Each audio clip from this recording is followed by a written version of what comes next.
शांति। आज की नुमा शाम हमारे लिए बहुत सुंदर है। हम बहुत सौभाग्यशाली हैं। बाबा के दो दो नूरे रतन आज हम सबके बीच में विराजमान है। तो सबसे पहले तो हम इन दोनों नूरे रत्नों का रूहानी इत्र छिड़कते हुए, एक हाथ हिलाते हुए स्वागत करते हैं, सत्कार करते हैं, अभिनंदन करते हैं। और इन दोनों नूरे रत्नों की विशेषता क्या है कि दोनों ही मुंबई महानगरी से निकले हुए रत्न हैं।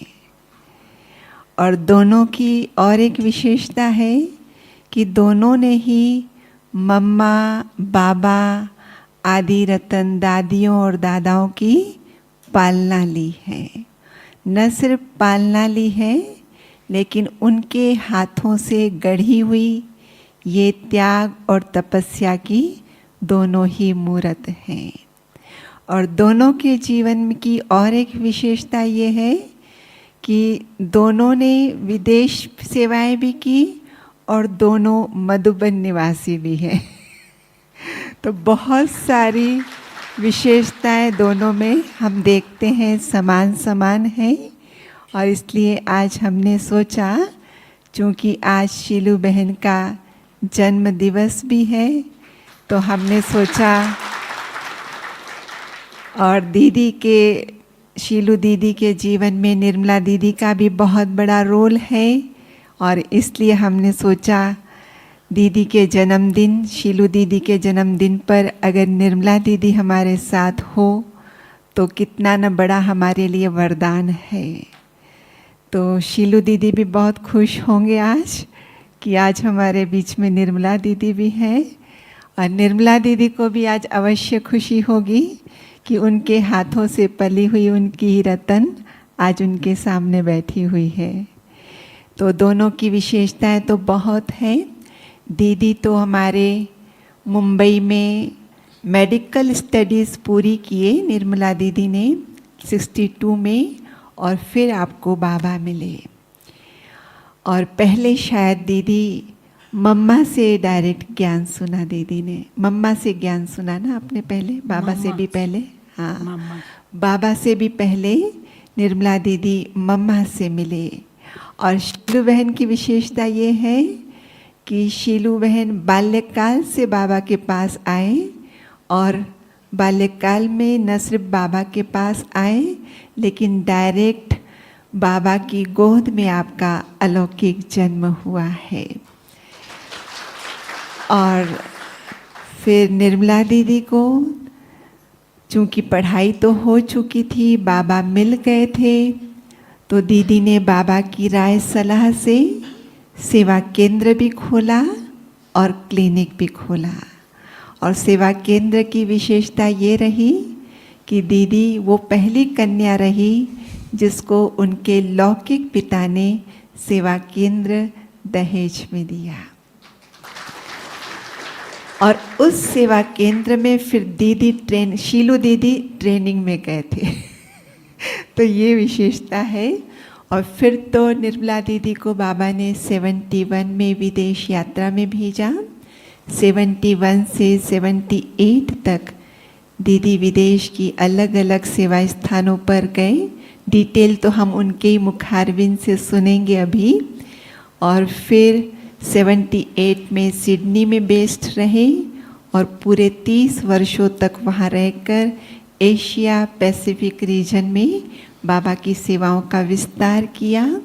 और फिर 2008 में तो बाबा ने निर्मला दीदी को ज्ञान सरोवर के डायरेक्टर पोस्ट पर बिठाया। और अभी हम जैसे जानते हैं कि हमारी दादियाँ अव्यक्त होते चली गई है, तो यज्ञ की जिम्मेवारी आपके कंधों पर और बढ़ती गई है। तो वर्तमान में आप हमारे यज्ञ के जॉइंट एडमिनिस्ट्रेटिव हेड भी हैं। और शीलू दीदी का तो पहले दिन हमने डिटेल में सुना दिया था आपको। तो मैं शुरुआत करती हूँ निर्मला दीदी से दीदी, आप मुंबई में जब मेडिकल स्टडी पूरी हो गई तो ज्ञान में आने का अवसर आपके जीवन में कैसे खड़ा हुआ, कैसे शुरुआत हुई? ओम शांति। मम्मा बम्बई में आई थी और उषा रमेश जो बम्बई के थे, उषा मेरे साथ पढ़ती थी। फर्स्ट ईयर इंटर साइंस हमने साथ में किया। तो जब उषा को पक्का निश्चय हुआ तो उसने सेवा आरंभ की और मम्मा बम्बई में आई थी तो मुझे निमंत्रण दिया कि संडे मम्मा वाटरलू मेंशन में प्रवचन पब्लिक देती थी, उसमें उसने बुलाया। पहले तो उसने कार्ड भेजा परंतु मैंने इतना ध्यान नहीं दिया। फिर एक शुक्रवार को उसने फ़ोन किया कि संडे तुम क्या करती हो। उस समय मैं हॉस्पिटल में काम करती थी और संडे हमको फ्री मिलता था। और उस संडे ऑन ड्यूटी, मतलब घर में रहना है, वहाँ ही हॉस्पिटल में कुछ भी इमरजेंसी है तो अटेंड करनी है।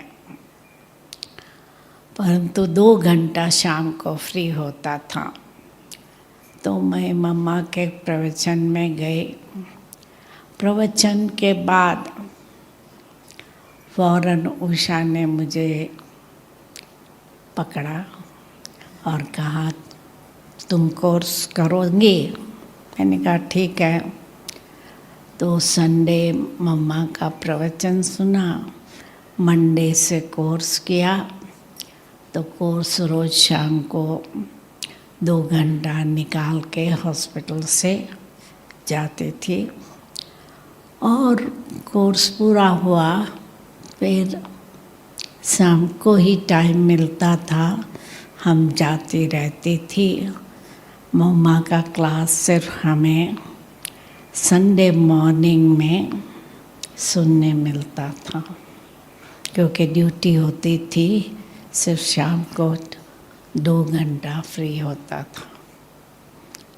तो फिर मुझे अच्छा लगा क्योंकि मैंने मेडिकल स्टडी इसलिए की थी कि सोशल सेवा करें। तो जब ज्ञान मिला तो हमने कहा ये तो बहुत अच्छी रूहानी सोशल सेवा है, मैं इसी में ही लग जाऊं।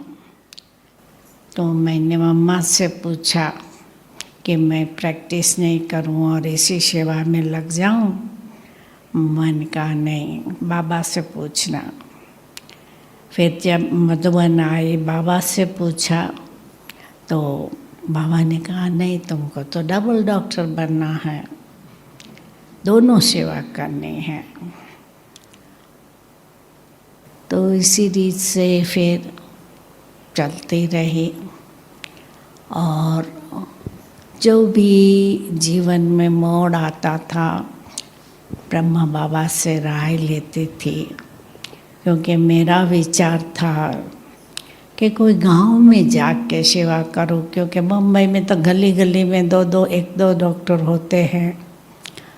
तो मेरे लौकिक पिता की इच्छा थी कि कांदिवली में जहाँ हम रहते थे वहीं सेवा करें। तो बाबा से मैंने पूछा, बाबा ने कहा कांदिवली भी तो गाँवड़ा है ना क्योंकि बाबा को 64 में मैं मिली तो उस समय इतना डेवलप नहीं हुआ था कांदिवली। तो फिर बाबा के कहने से मैंने कांदिवली में डिस्पेंसरी भी खोली और उस समय सिर्फ 2 सेंटर थे। मैं ज्ञान में आई तब वाटरलू और सायन। तो सायन में ब्रिजेंद्रा दादी थी, वाटरलू में उस समय पुष्प शांता दादी और निर्मल शांता दादी थी। तो हमने सोचा कि कोई तीसरा सेंटर भी हो, और रमेश भाई ने पूछा कि आप उस तरफ कांदिवली मलाड बोरीवली तरफ मकान देखो। तो मैंने सोचा कि मकान देखने के पहले मैंने सोचा हमारे लौकिक पिता का खुद बंगलो था और उसके पीछे प्लॉट था। तो मैंने बाबा से पूछा, बाबा मैं उसकी मांग करूं मेरे लौकिक पिता से? तो बाबा ने कहा यदि लौकिक पिता जमीन देगा, अलौकिक पिता मकान बना के देगा। तो मैंने लौकिक पिता से पूछा, वो कहे लड़कियां इतनी नज़दीक रहे ये ठीक नहीं है, तुम दूसरे कहाँ फ्लैट ढूंढो, मैं पैसा दूंगा। तो मैंने सोचा कांदिवली में प्रैक्टिस है तो कांदिवली में ही सेंटर खोले। तो फिर मकान ढूंढते ढूंढते 2 फ्लैट लिए और उसका पूरा फर्निशिंग का खर्चा ये वगैरह लौकिक पिता ने दिया। तो बहुत अच्छा हमने सुना कि दीदी कैसे ज्ञान में आए और कैसे मम्मा बाबा और लौकिक पिता की मदद से आगे बढ़े। अभी मैं दीदी शीलू से पूछूंगी कि दीदी आप कैसे बाल्यकाल में बाबा के पास पहुँचे?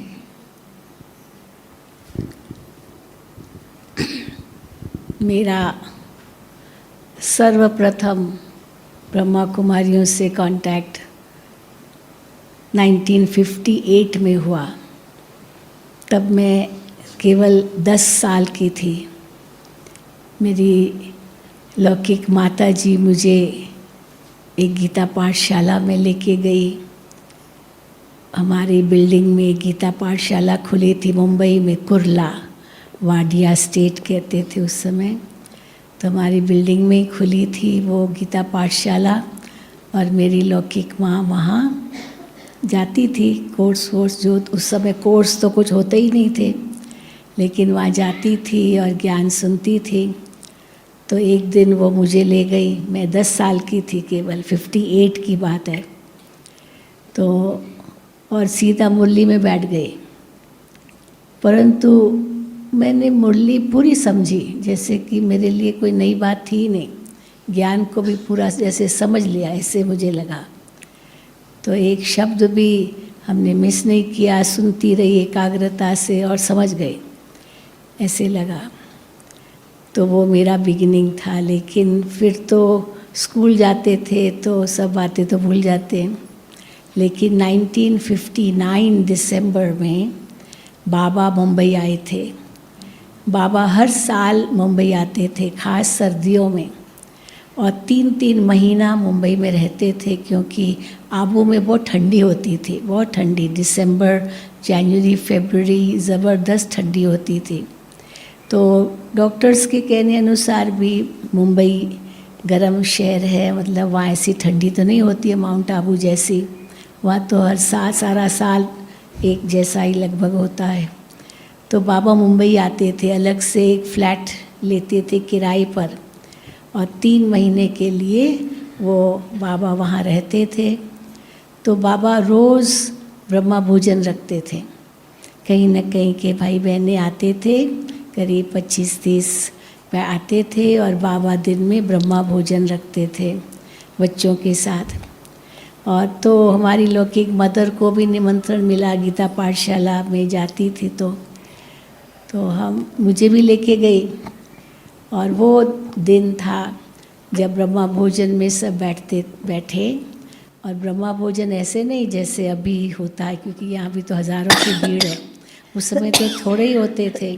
तो सब लाइन सब बैठे रहते थे, और बाबा सब नीचे बैठते थे, कोई टेबल कुर्सी नहीं होते थे, बाबा भी नीचे बैठते थे और एक एक करके बाबा के पास आते थे। पहले बाबा से दृष्टि लेते थे, फिर बाबा की गोद में, जैसे सिर रखते ना बाबा की गोद में, तो बाबा की गोद में सिर रखते थे और बाबा उनकी पीठ थपथपाते थे।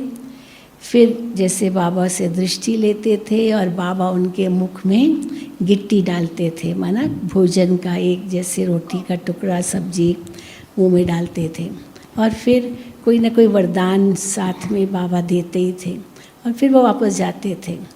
तो मेरी लौकिक माँ का जब मैंने देखा कि वो, मैं पहली बार बाबा से मिली, कुछ ज़्यादा जानकारी भी नहीं थी, तो जब जैसे मेरी माँ लौकिक वापस अपने स्थान पर गई तो मैं उठने में संकोच कर रही थी। मैंने कहा पता नहीं, मैं छोटी बच्ची हूँ, 10 साल की, 10-11 साल की, मेरे लिए ये है या नहीं है, तो बड़ों के लिए है।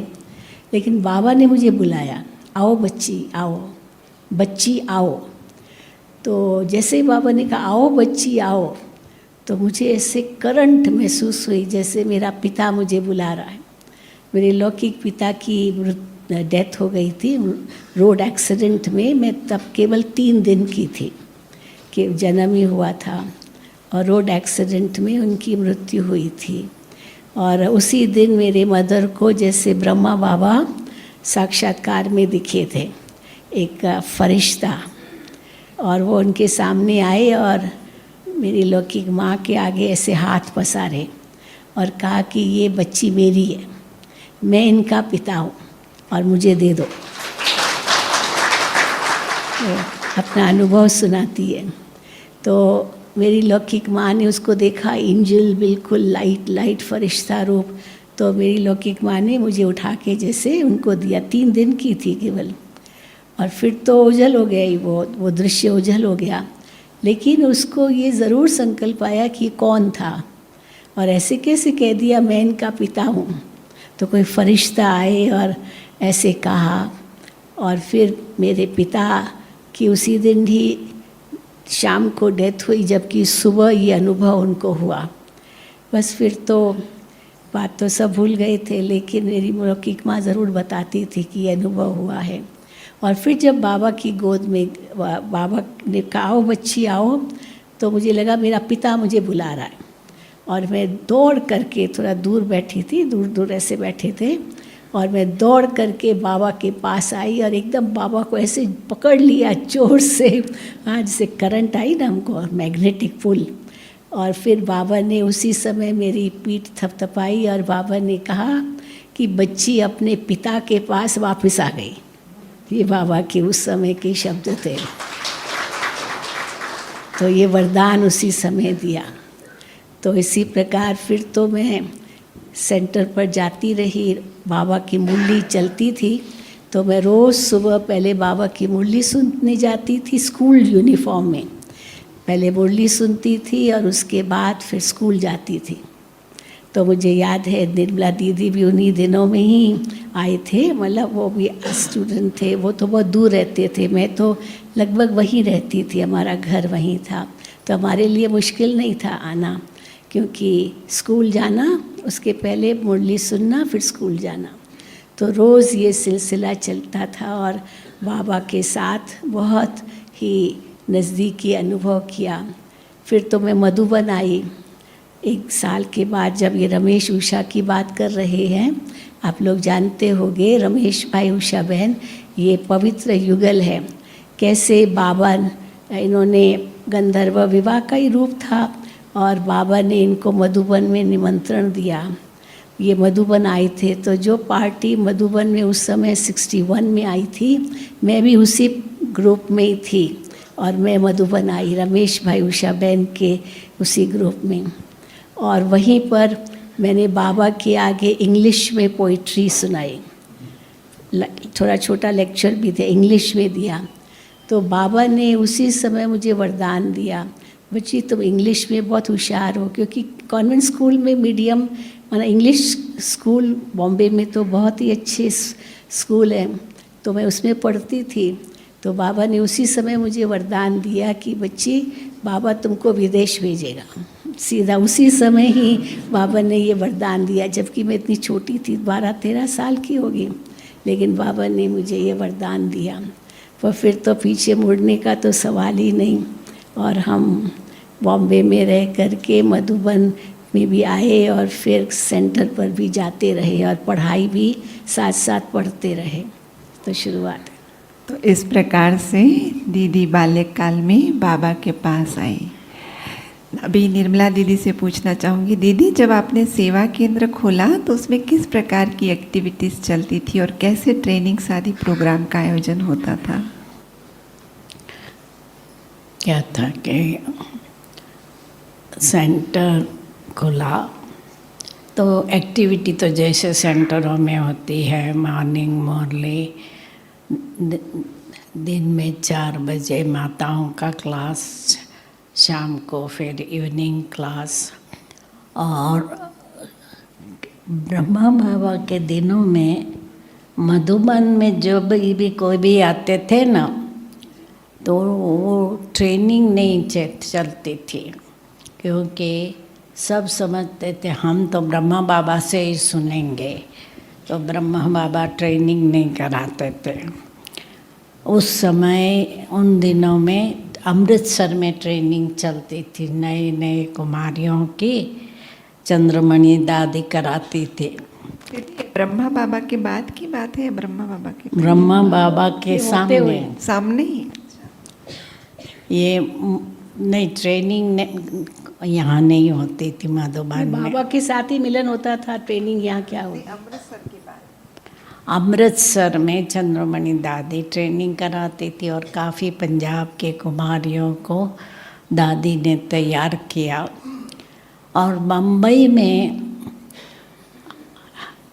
सोचा कि चलो कुमारियों की ट्रेनिंग करें, तो इसलिए बम्बई में जो भी कुमारियाँ थी उनकी ट्रेनिंग रखी गई। उसमें शीलू बहन की 3-4 दिन की ट्रेनिंग हुई। 15 दिन की थी। 15 दिन की 15 दिन की ट्रेनिंग थी। और सबको छुट्टियां थी। अक्टूबर महीना था, दिवाली की छुट्टियां भी थी।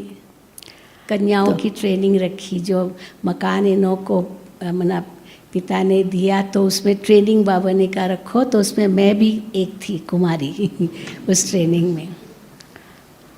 तो ट्रेनिंग के अंत में क्या हुआ कि शील दादी ध्यान में गई, और ध्यान में गई और एक एक कुमारी के पास जाकर उसका जैसे कि चार्ट बनाया।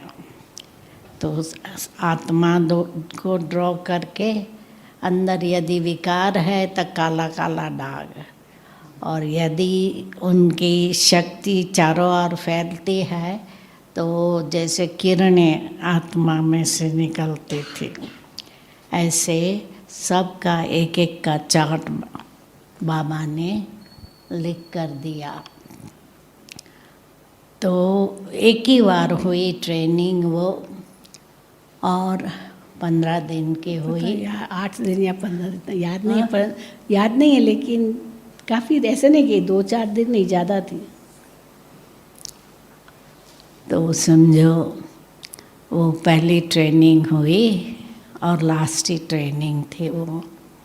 उसके बाद तो जब बाबा व्यक्त हुए फिर तो यहाँ ट्रेनिंग शुरू हो गई। दीदी उस ट्रेनिंग में जो भी कन्याएं थी उसमें से कितनी अभी बाबा के पास है? उस ट्रेनिंग में जो कन्याओं ने हिस्सा लिया उसमें अभी बाबा के पास कितनी कन्याएं हैं? काफ़ी है, निकली बहुत वहाँ निकली। से।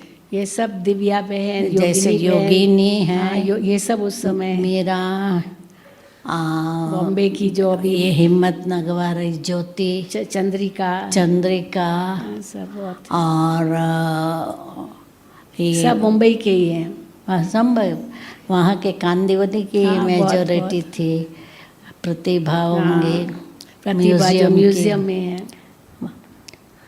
तो बहुत सफल ट्रेनिंग कहेंगे उसको। इस ट्रेनिंग में अच्छी कन्याएं निकली और वो कन्याएं अभी बाबा के बड़े बड़े सेवा केंद्र संभाल रही है, म्यूज़ियम संभाल रही है। बहुत अच्छी दीदी की सेवाएं सफल रही। मैं शीलू दीदी से जानना चाहूँगी, आप कैसे पहुँचे तो दीदी की इस ट्रेनिंग में, सेवा केंद्र में? नहीं, वो तो ट्रेनिंग थी तो कुमारियों को निमंत्रण मिला नर्स सेंटर पर, और मैं तो दीदी को जानती थी अच्छी तरह से, तो हम भी उस ट्रेनिंग में गए। यानी सबको निमंत्रण था, जो भी कुमारियाँ आना चाहे। कितनी थी कुमारियाँ? हम लोग ज़्यादा नहीं, करीब 25-30 होगी। 20-25 होंगे। अच्छा, तो दीदी आप जो कह रहे थे कि आपकी जब पढ़ाई घर में मतलब बंधन भी था और छुट्टी भी नहीं, तो दीदी का उसमें आपके जीवन में क्या रोल रहा? तो क्या हुआ, मैं पढ़ाई तो करती थी और स्कूल भी जाती थी, फिर कॉलेज में भी आई, और मधुबन में भी बीच में 2-3 बार आई। तो एक बार तो मैं छिप गई, यानी घर सब जा रहे थे वापस मुंबई, लेकिन मैं छिप गई। मुझे भी जाना था अपनी लौकिक माँ के साथ वापस मुंबई, परंतु मैं कहाँ छिप गई। यानी बाबा सब ढूंढ रहे थे, शीलू गई कहाँ गई, बहुत ढूंढा, नहीं मिली। आखिर बाबा ने मैंने सबको और भाइयों को कहा, इनको ढूंढो कहाँ चली जाएगी, क्योंकि उनको तो वापस जाना है। तो कहीं मुझे ढूंढ लिया। फिर मैं बाबा के पास गई और बाबा ने कहा, बच्ची तुम कहाँ थी? तो मैंने बाबा को कहा, बाबा मुझे वापस मुंबई नहीं जाना है। मुंबई मायावी नगरी, माया तो बार बार माया कहती थी, मुझे नहीं जाना है बाबा, मुझे यहीं रहना है। और तो बाबा ने कहा, बच्ची यहाँ स्कूल तो अच्छे हैं नहीं, आप यहाँ कैसे रहोगी? मुंबई में तो इतने बढ़िया अच्छे स्कूल है, तो वहाँ तो आपको इंग्लिश में बहुत अच्छे स्कूल है। ये तो गांव है, माउंट आबू तो गांव है।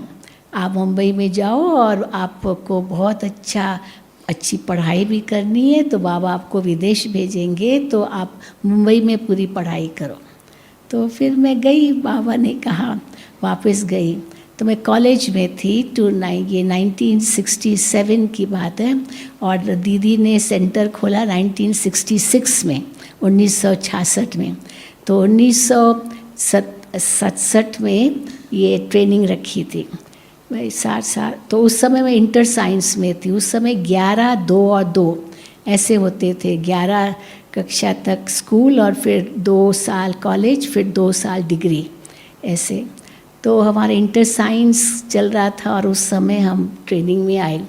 अब घर में सब कहे, क्योंकि बड़ा परिवार, तो सब कहे कि आप मेडिकल लाइन लो, डॉक्टर बनो, वो लाइन लो, क्योंकि हमको डिसाइड करना था डॉक्टरी लाइन या इंजीनियरिंग लाइन, मैथमेटिक्स लेनी है या बायोलॉजी लेनी है, वो डिसाइड करना होता है। साइंस में फिज़िक्स, केमिस्ट्री ये सब होता है। तो मैंने उस समय दीदी से पूछा, फिर मैंने बाबा को पत्र लिखा। 1967 की बात है, मैं इंटर साइंस में थी। बाबा मैं क्या करूं? तो बाबा का पत्र आया मुझे। बाबा हर एक को पत्र लिखते थे, जो बाबा को पत्र लिखते थे उनको जवाब ज़रूर मिलता था बाबा से। तो बाबा ने मुझे पत्र लिखा, बच्ची बाबा की तुम्हारे में बहुत आश है। बाबा चाहते हैं कि तुम रूहानी डॉक्टर बन के विश्व की सेवा करो। रूहानी डॉक्टर माना लौकिक पढ़ाई मेडिकल लाइन की मत लो, तुम रूहानी डॉक्टर बन के विश्व की सेवा करो, इतनी बाबा की आश है तुम्हारे में। तो मैंने सोचा अब मैं पढ़ाई नहीं करूँगी, बस बाबा की सेवा में लग जाऊँगी। लेकिन घर से पत्र तो मिलना नहीं था, क्योंकि बंधन था, बड़ा परिवार था, ऐसे कैसे छोड़ेंगे। और सेंटर पर दादी प्रकाश मणि रहती थी उस समय, हमारी टीचर, गाम देवी सेंटर बॉम्बे में। तो दादी प्रकाश मणि बॉम्बे में रहते थे। तो दादी को मैंने कहा, दादी मुझे सेंटर पर रहना है, बाबा ने भी कहा है कि रूहानी डॉक्टर बन के विश्व की सेवा करनी है। तो दादी ने कहा, मैं सेंटर पर तुमको तब रखूं जब घर से चिट्ठी हो। ऐसे कैसे रखूं? अब घर वाले चिट्ठी देने को तैयार नहीं, तो न घर वाले चिट्ठी देने को तैयार, न सेंटर पर रखने के लिए तैयार, दोनों ही बातें नहीं थी। तो मैं क्या करूं? तो उसी समय मैं ट्रेनिंग में गई थी और मैंने निर्मला दीदी से पूछा, दीदी मैं क्या करूं, मुझे समझ में नहीं आता है, कैसे क्या करूं आगे।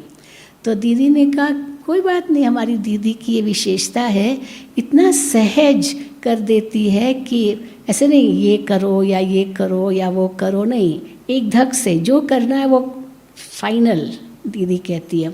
तो दीदी ने कहा अच्छा कोई बात नहीं, आपको अगर घर से भी छुट्टी नहीं मिल रही है और पत्र नहीं दे रहे हैं और सेंटर पर भी आपको नहीं रख रहे हैं, तुम 2 साल और पढ़ाई कर लो, बीएससी कर लो, डिग्री कोर्स ले लो, तो फिर देखो बाबा आपको मदद करेंगे, अभी आप पढ़ लो आगे। बाबा भी यही कहते ना, तो पढ़ लो। तो फिर मैं बीएससी किया और साइंस में बायोलॉजी लिया, क्योंकि वो लिया हुआ था। लेकिन जैसे हमारा फाइनल ईयर था वो 1969 था और उसी साल बाबा अव्यक्त हो गए। तो जनवरी में अव्यक्त हुए। मेरे तो अभी प्रिलिमिनरी एग्ज़ाम्स होने थे, मैं तो नहीं आई, लेकिन मेरी लौकिक माता जी और मौसी थी, तो वो दोनों मधुबन आए थे बाबा के अव्यक्त होने पर। तो मैं तो वहीं थी घर में, लेकिन मुझे बहुत खींच थी कि बाबा अभी मुझे पढ़ाई आगे नहीं करनी है। लेकिन फिर बाबा ने जब 21 जनवरी को अव्यक्त बाप दादा ने भविष्य के प्लान बताए कि यहाँ पर बटिया रखो, ट्रेनिंग रखो, और साकार में बाबा ने ये जो ट्रेनिंग सेक्शन है ना, उनकी बाबा के दिनों में ये बन रहा था। तो बाबा ने कहा था कि यहाँ ट्रेनिंग होगी, मधुबन में ट्रेनिंग होगी। और ख़ास दादी जानकी को बाबा कहते थे बच्ची आपको ट्रेनिंग करानी है कुमारियों की, और आपके लिए इंद्रप्रस्थ बनाऊंगा, दादी हमेशा बताती थी। तो इंद्रप्रस्थ की जो बिल्डिंग है ना, जहाँ दादी जानकी का रेजिडेंस है, तो आपको वहाँ रहना है और कुमारियों की ट्रेनिंग करानी है। और अव्यक्त बाप दादा ने यही कहा, क्योंकि जैसे दीदी ने कहा कि बाबा थे तो और तो कोई एक्टिविटी नहीं थी, बस बाबा मम्मा के साथ ही सारी एक्टिविटी होती थी। सवेरे भी बाबा क्लास कराते थे, मुरली सुनाते थे, फिर चेंबर होता था, बाबा के साथ ही बैठते थे, खेलते थे, फिर ब्रह्मा भोजन भी करते थे, झूले पर भी झूलते, बस बाबा के सिवा और कुछ नहीं। मधुबन माना बाबा। अब बाबा अव्यक्त हो गए तो मधुबन में कौन आएगा, क्या होगा? तब अव्यक्त बाप दादा ने भविष्य के प्लान बताए। तो 1969 मई में कुमारियों की ट्रेनिंग हुई यहाँ, जिसमें हमारी आशा बहन जो ORC में है, आरती बहन इंदौर की, और भी कई, मुन्नी बहन भी उसी समय उसी ट्रेनिंग में थी। मीरा बहन और जयंती बहन। मीरा बहन नहीं थी, नहीं, वो तो पता नहीं उस समय।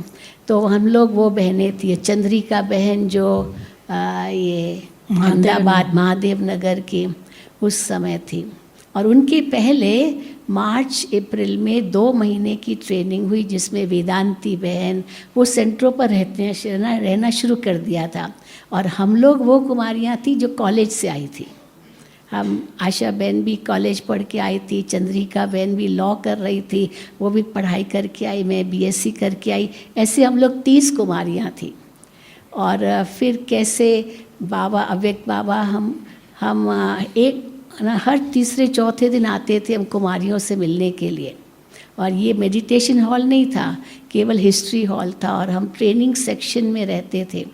वहीं भोजन मिलता था, वहीं पर हम पढ़ते थे, नीचे आना ही नहीं, केवल बस बाबा की मुरली भी वहीं चलती थी। केवल अव्यक्त बाप दादा से मिलन के लिए हिस्ट्री हॉल में आते थे। ये मेडिटेशन हॉल भी नहीं था, ये मेडिटेशन हॉल 74 में बना है बाबा के अव्यक्त होने के बाद। वो हिस्ट्री हॉल 62 में बना है बाबा के होते हुए।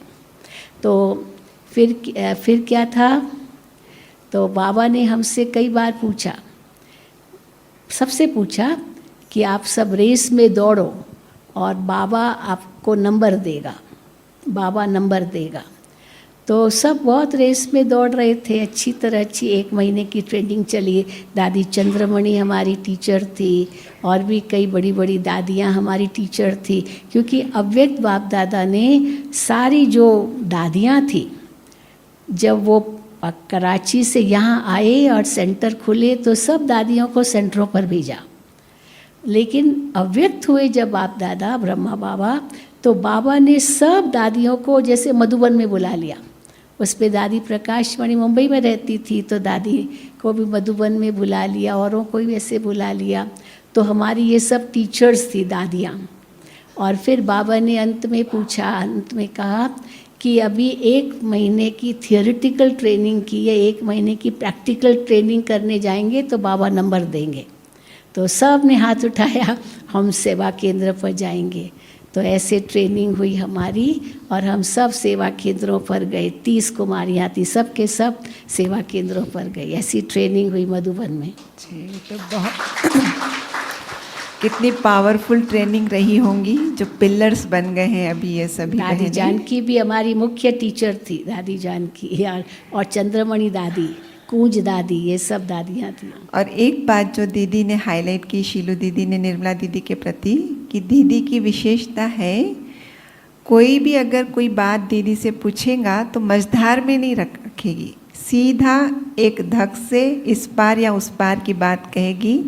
और न सिर्फ कहेगी, मैंने अनुभव से कईयों से जो शेयर करते हैं दीदी की विशेषताएं, बोलते दीदी धक से आपको बोल देगी और उसने जो बोला वो उसमें आपको सफलता जरूर मिलती है। ये दीदी की विशेषता है।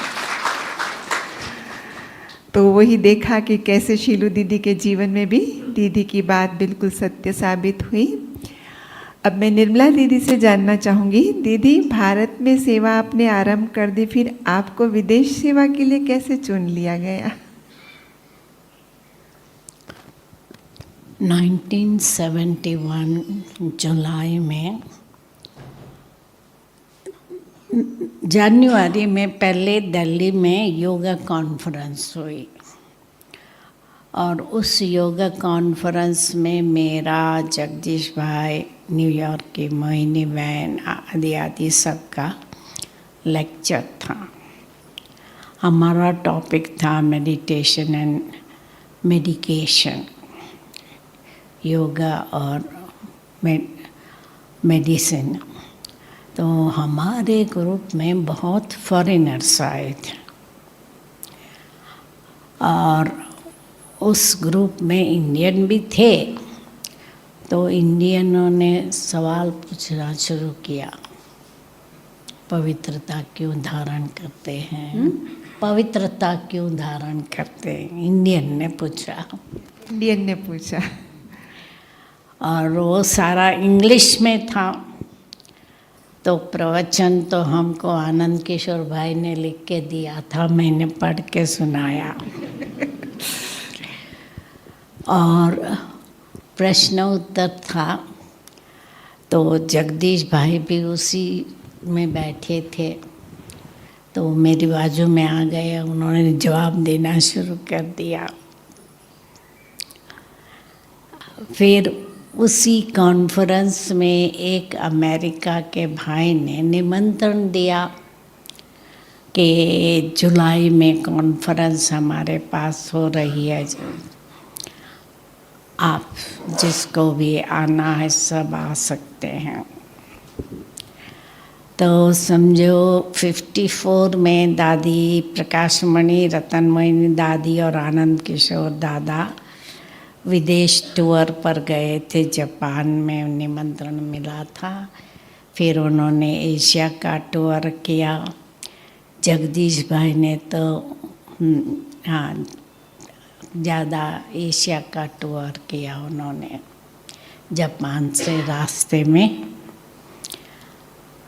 तो जब ये निमंत्रण मिला और मैं मधुबन में आई, मैंने दादी जी से पूछा कि ये जुलाई के कॉन्फ्रेंस में कौन जाएगा?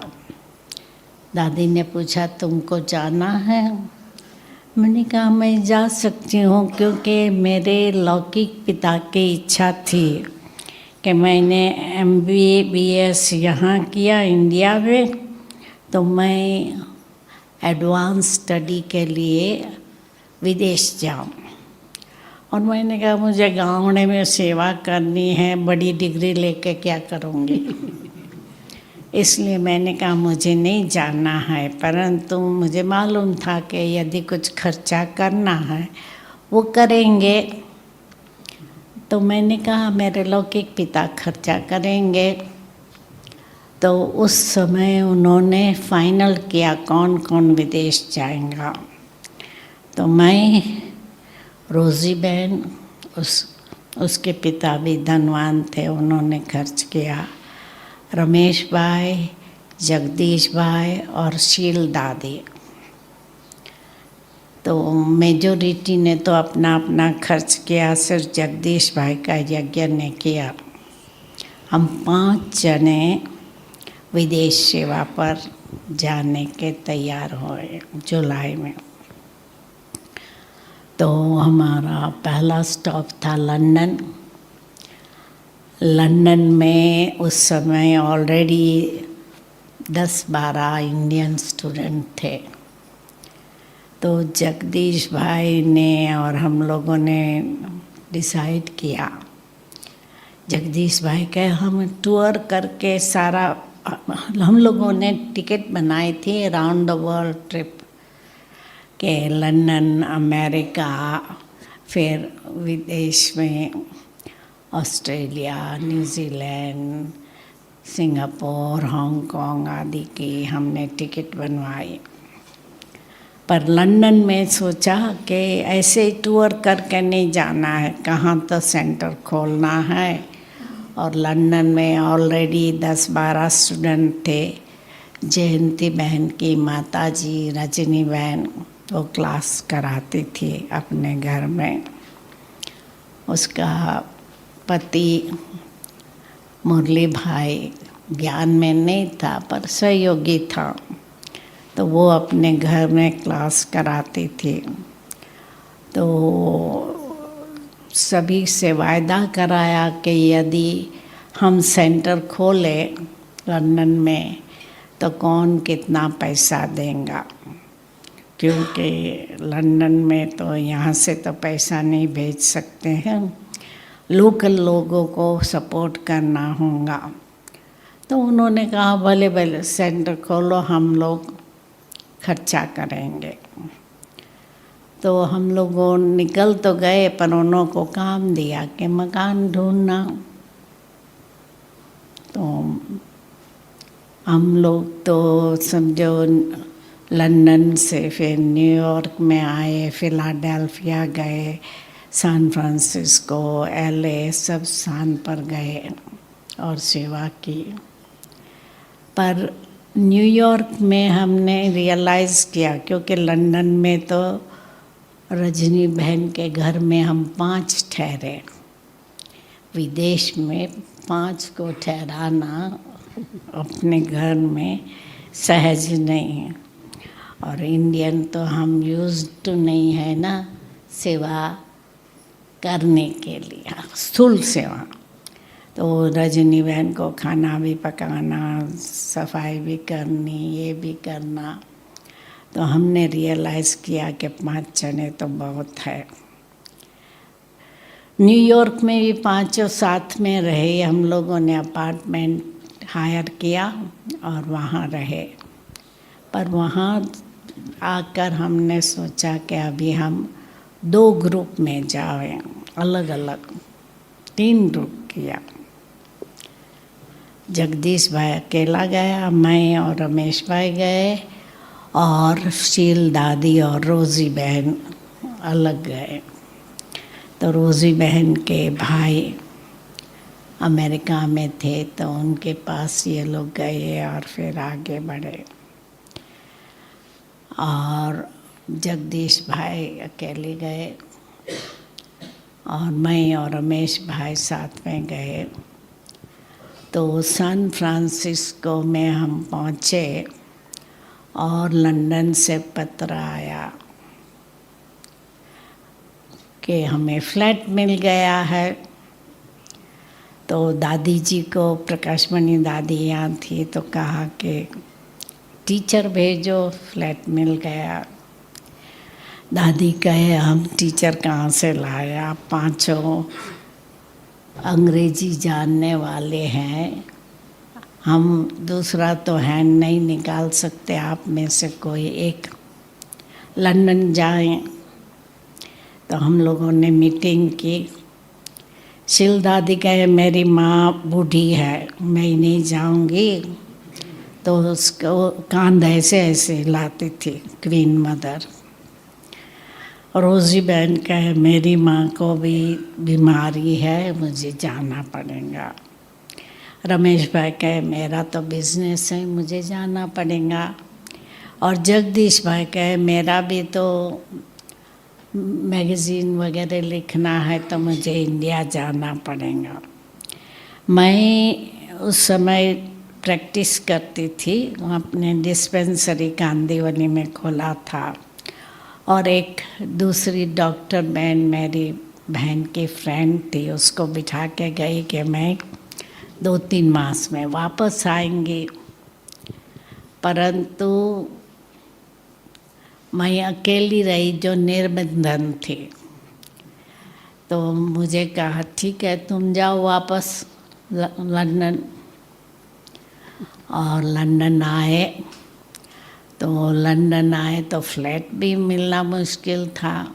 जो फ्लैट मिला था वो उसको दूसरे मकान में जाना था, इंडियन था। तो कहे कि जब तक मेरा दूसरा मकान तैयार ना हो आपको मैं ये खाली करके नहीं दे सकता हूँ। तो बीच में समझो 1-2 मास जयंती बहन ने खूब फ्लैट ढूंढे। जब वो फ़ोन करती थी तो उसका आवाज़ बहुत इंग्लिश था, तो समझते थे कोई इंग्लिश बहन है। पर जब सामने आती थी देखा ये तो सफ़ेद साड़ी वाली इंडियन बहन है। तो कोई फ्लैट देने तैयार नहीं, कहे इंडियन को न पब्लिक प्रोग्राम के लिए कोई हॉल देने तैयार नहीं। कहे कि ये इंडियन लोग हैं, धूप वगैरह करेंगे जैसे आर्य समाजी, तो उनकी छत खराब होती है, और भोजन के सिवाय तो हमारा प्रोग्राम होता नहीं। तो कहा भोजन करेंगे तो फ्लोर खराब कर देते हैं। तो इसलिए पब्लिक प्रोग्राम के लिए न हॉल मिले न रहने के लिए मकान देने तैयार कोई। उस समय 71 में थोड़ा कलर डिस्क्रिमिनेशन था कि काले कलर वालों को कोई देना नहीं है। क्यों? इंडियन क्या करते थे, कहेंगे हम 3 जने रहेंगे, तो 3 दिन की नौकरी करते थे, 3 रात की नौकरी करते थे, तो 6 जने रहते थे। तो इसलिए, और इंडियन का खाना होता है तो मसाले की खुशबू इन्हों को पसंद नहीं आती, इसलिए कोई वेस्टर्नर वहाँ के ब्रिटिश हम लोगों को फ्लैट देने तैयार नहीं थे। फिर जब वो 98 टेनिसन रोड खाली हुआ तब फिर उसमें हम रहने लगे। तो बीच में 1-2 मास हमको कुछ समय हम इल्फंड में सतीश भाई और मंजू बहन के पास रहे, और कुछ समय स्लाव में एक परिवार था शर्मा जी का, उनके पास रहे और सेवा की। फिर जब 98 टेनिसन रोड खाली हुआ फिर हम वहाँ रहने लगे। तो हमको 6 मास का वीज़ा मिला था।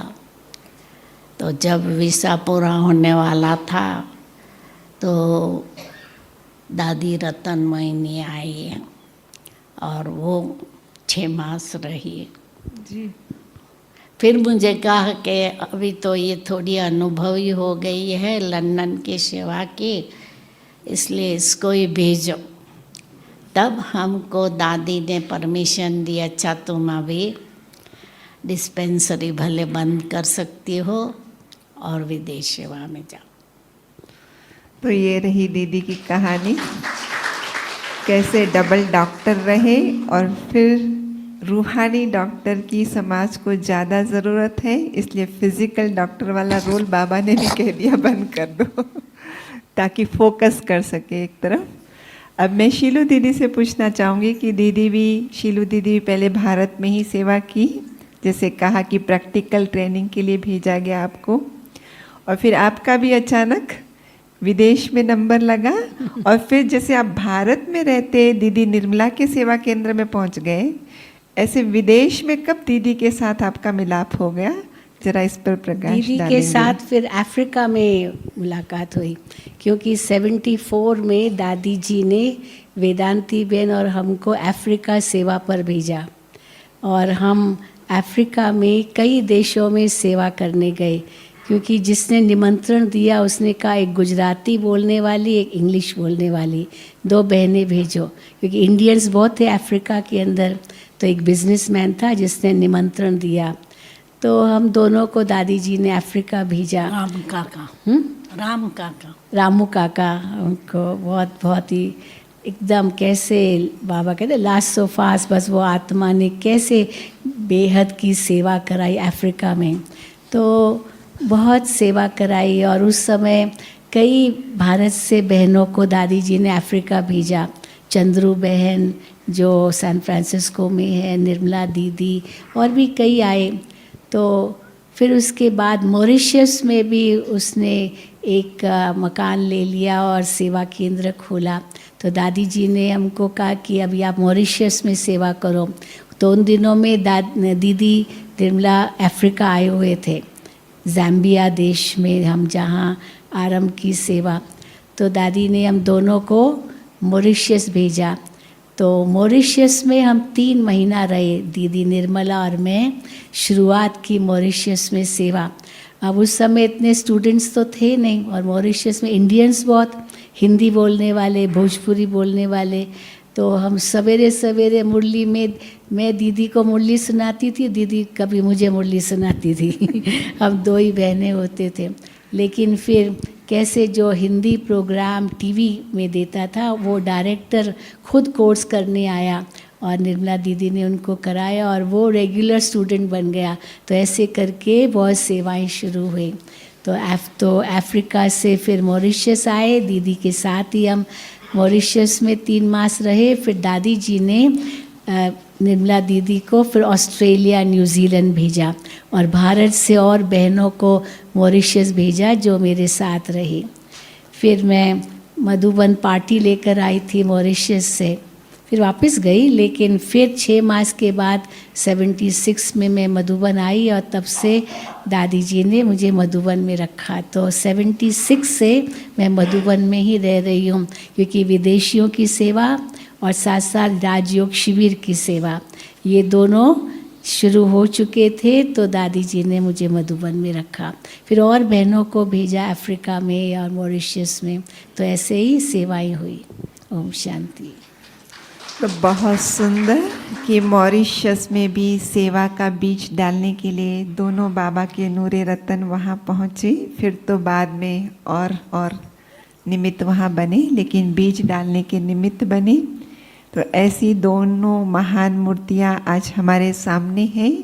हम देख रहे हैं कैसे बाबा की आज्ञा अनुसार चले तो भारत की सेवा में भी हाजी किया, विदेश की सेवा में भी हाजी किया, और कैसे बाबा ने पुनः उन दोनों को हेडक्वार्टर में बुला लिया। दीदी ने तो अपने मुख से बताया, शीलू दीदी ने, कि 76 में दादी ने आपको यहाँ रहने का ऑफ़र दिया, और निर्मला दीदी आपको कैसे ऑस्ट्रेलिया से यहाँ मतलब 2008 में हम सभी जानते जब इन्होंने शरीर छोड़ा था हमारी मनोहर दादी ने, लेकिन तब यहाँ वैकेंसी क्रिएट हुई ज्ञान सरोवर में, एक जना चाहिए था। तो हम तो देख रहे अभी दीदी बैठे, लेकिन दीदी वो शुरुआत कैसी हुई आपके निमित्त बनने की? दादी मनोहर ने नवंबर में शरीर छोड़ा और अक्टूबर से बीमार तो थी। तो 2008 अक्टूबर में चार्ली आया था और मैं भी यहाँ थी। चार्ली ऑस्ट्रेलिया का मुख्य भाई, वो अभी नेशनल कोऑर्डिनेटर है और मैं वहाँ रहती थी। तो पहले तो दादियों ने आपस में मीटिंग की कि अभी मनोहर दादी शरीर छोड़ेंगी, किसको बुलाएंगे। तो यहाँ की सब बड़ी बहनें कहा कि हम तो नहीं आ सकते क्योंकि प्रेम बहन, अचल बहन, सरला दीदी अहमदाबाद वाली, संतोष दीदी, सभी से पूछा, सभी ने कहा हम तो नहीं आ सकते हैं यहाँ। तो जान के दादी ने सोचा मुझे यहाँ बुलाने का, परंतु पहले उन्होंने चार्ली से पूछा कि हम यहाँ बुलावे निर्मला को। तो चार्ली ने कहा ठीक है हम चला लेंगे, क्योंकि मैं 30 साल रही, 78 से 2008 तक वहाँ थी। जब मैंने बम्बई छोड़ा तो 66 में शुरू किया, 71 में विदेश चली गई। 5 साल ही जी पालना दी बम्बई जी, में। और दिव्या और कला दादी को सौंप कर, नहीं उस समय प्रभा बहन को खास बुलाया भरूच से कि आप आके सेवा करो। तो प्रभा बहन ने फिर दिव्या को तैयार किया। दिव्या कुछ 1 साल से ही ज्ञान में होंगी, तो उनको छोड़ के मैं चली गई और विदेश में तो 30 साल सेवा किए। तो सब तैयार थे, वैसे सब अपना अपना देश चलाते थे। 17 देशों में सेवा शुरू हुई, परंतु मैं साल में 1 बार जाती रही दूसरे शहरों में। बेस हमारा ऑस्ट्रेलिया था। तो चार्ली ने कहा ठीक है भले दीदी यहाँ आ जावे, हमको कोई हर्जा नहीं। परंतु मेरा टूर का प्रोग्राम बना हुआ था जनवरी फरवरी का, तो मैंने कहा मैं फरवरी 2009 में यहाँ आई। और उस समय मुन्नी बहन ने कहा कि भाई तुम 6 मास यहाँ रहो।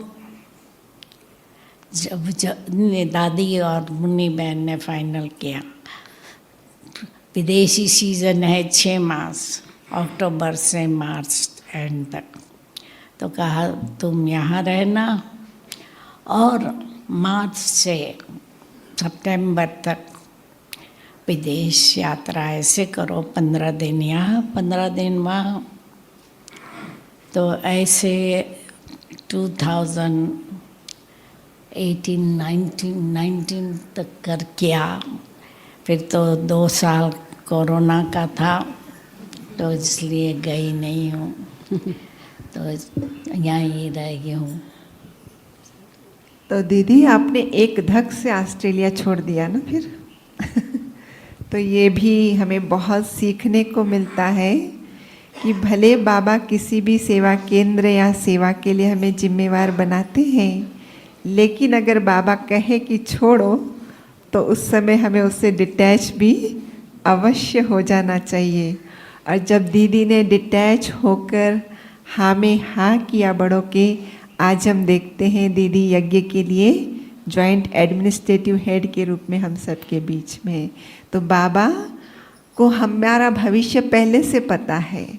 हमको अपनी चिंता रहती ना, हम ये छोड़ देंगे फिर नया स्थान शुरू करेंगे, कैसे होगा, लेकिन बाबा को हमारा फ्यूचर पहले से ही क्लियर होता है।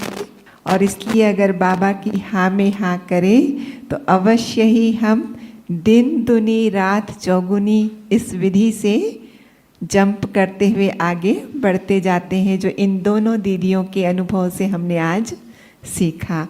तो दोनों